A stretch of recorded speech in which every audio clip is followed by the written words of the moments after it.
మెదక్ జిల్లా నిజాంపేట మండల కేంద్రంలో ప్రజాపాలన దినోత్సవాన్ని ఘనంగా నిర్వహించారు. ఈ సందర్భంగా పోలీస్ స్టేషన్ ఆవరణలో ఎస్ఐ రాజేష్ జాతీయ జెండాను ఆవిష్కరించారు. అదేవిధంగా వ్యవసాయ కార్యాలయం వద్ద వ్యవసాయ అధికారి సోమలింగారెడ్డి, ఎంపీడీఓ కార్యాలయం వద్ద ఎంపీడీఓ రాజిరెడ్డి, తహసీల్దార్ కార్యాలయం వద్ద తహసీల్దార్ శ్రీనివాస్, గ్రామ పంచాయతీ కార్యాలయం వద్ద డిప్యూటీ తహసీల్దార్ రమ్యశ్రీ జాతీయ జెండాలు ఎగురవేశారు. ఈ కార్యక్రమంలో వివిధ శాఖల అధికారులు తదితరులు పాల్గొన్నారు.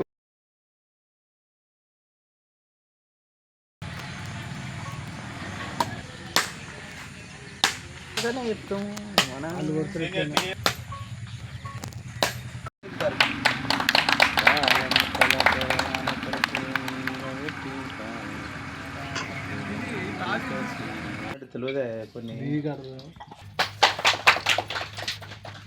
కవర్ చేసిండే మరో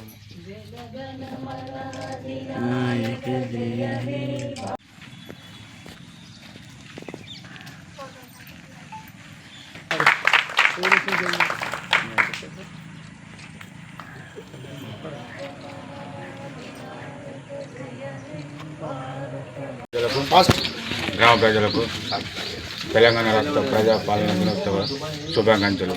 మరియు మా రిపోర్టర్లు, విలేకరుల మిత్రులకు కూడా, ముఖ్యంగా వాళ్ళకు కూడా తెలంగాణ ప్రజాపాలన దినోత్సవ శుభాకాంక్షలు.